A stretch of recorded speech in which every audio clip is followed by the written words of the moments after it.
Hi everyone, welcome back to the channel. Today we're going to be doing a Poolish at 70%. This is the pizza that it finished up with. Fantastic looking. And we're going to be using the Caputo Nuvola flour.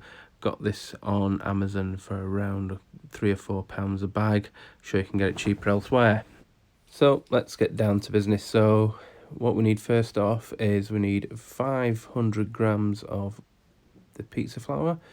Weighing out, in that goes. And then what we need to do next is we need 500 grams of water to 1 gram of yeast. Give that a mix up. Plenty of mixing it up, there we go. And then we need to gradually add in the 500 grams of flour and stirring as we go. So one of the things I noticed here with this is that as you stir, as you pop it in and mix it together, it becomes more and more like a cake mix. So I used a fork to make sure that to try and keep the lumps down to a minimum as we're going along. So give this another bit of a stir, adding it in all gradually, making sure it's nice and evenly mixed together as much as possible. Put in the last little drop of flour there we go. Give that another bit of a stir around. And then, as you can see, it forms like a bit of a thick, like cake mix batter. It's nice and gloopy. Nothing more you would expect of using half and half water, half flour. So we need to leave this at room temperature for around about 10 hours.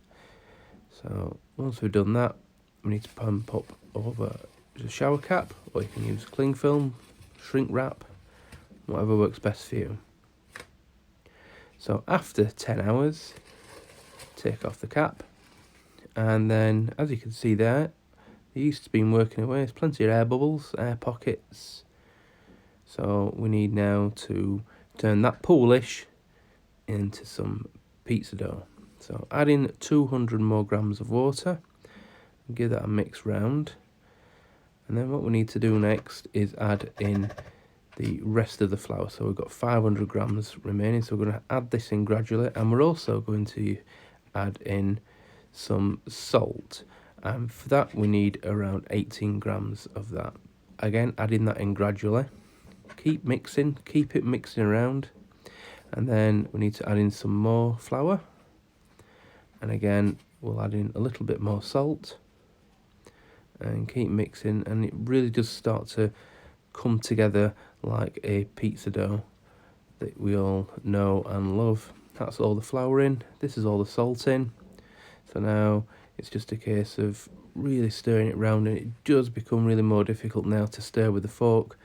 So there's only one real thing for it, and that is, of course, get your hands in there. So mix a little bit with your hand, just making sure the flour is in. And once that's done, we then need to leave it for 30 minutes and cover it with a shower cap. So after 30 minutes, uncover it, and then we need to then start to put it out onto the work surface. It's very, very sticky, as you can see. Give it a bit of a scrape out the bowl, and then we need to knead it for about 15 to 20 minutes. Once we've done that, and we'll start now, it really gets really sticky, as you can see. So what I'd always suggest is just add a dash of extra virgin olive oil, and that should help us along the way with the kneading process. So it does start to come gradually together the more you work it. So you've just got to really work that dough. It's a good exercise workout, this. I certainly need it. So as you can see, it's now starting to come together. The board will start to come a lot more cleaner, and very shortly we'll still be in a position where we can make that into a bulk ball. And there we go. I'm going to start now to ball that up, spinning it round, and it'll become a nice smooth ball.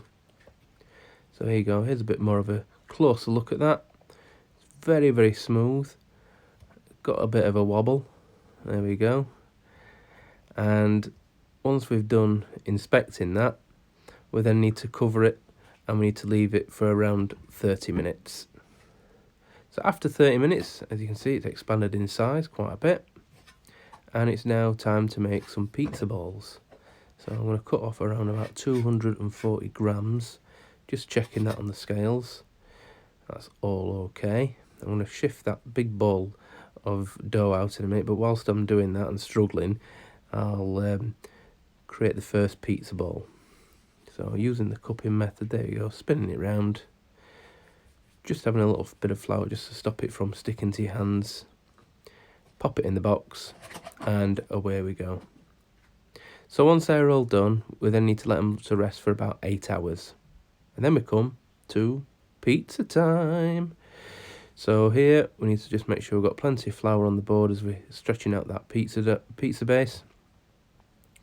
So it is rather sticky even now, so using the flour does help it stop sticking, 1 to the board and 2 to the peel later on.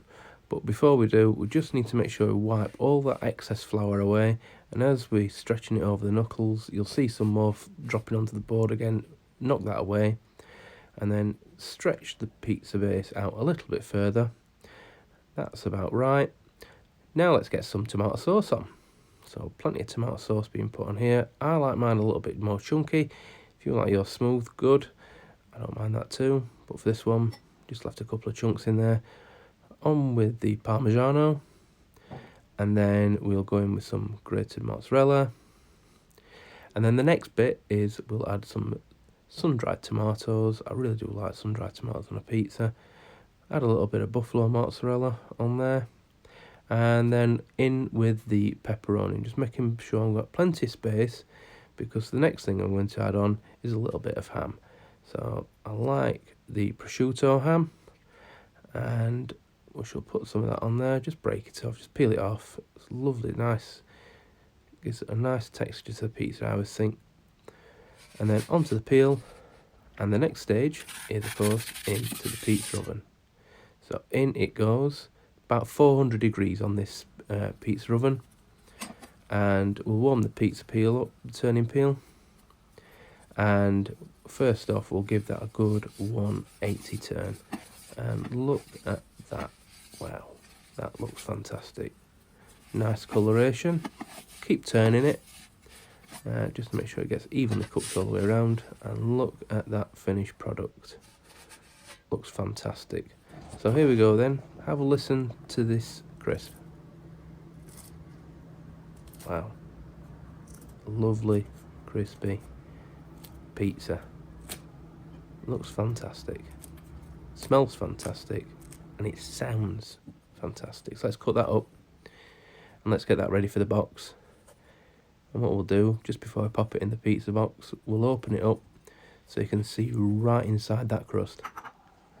Now look at this. Lovely, nice big air bubbles in that crust. Certainly the flour goes well. So here's a second pizza. And again, we'll give this a bit of a turn round. There we go. Look at the coloration, really, really nice.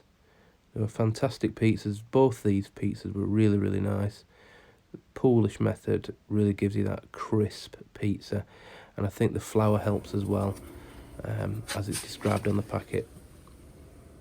So again, we'll take that out, we'll put that onto the board just to listen. Listen. Wow, that is a crispy pizza. Really, really nice. So there you go guys, there's a finished product. As always, thank you very much for watching. If you like what you see, please give me a like, please give me a subscribe, and we'll see you the next time. Bye for now.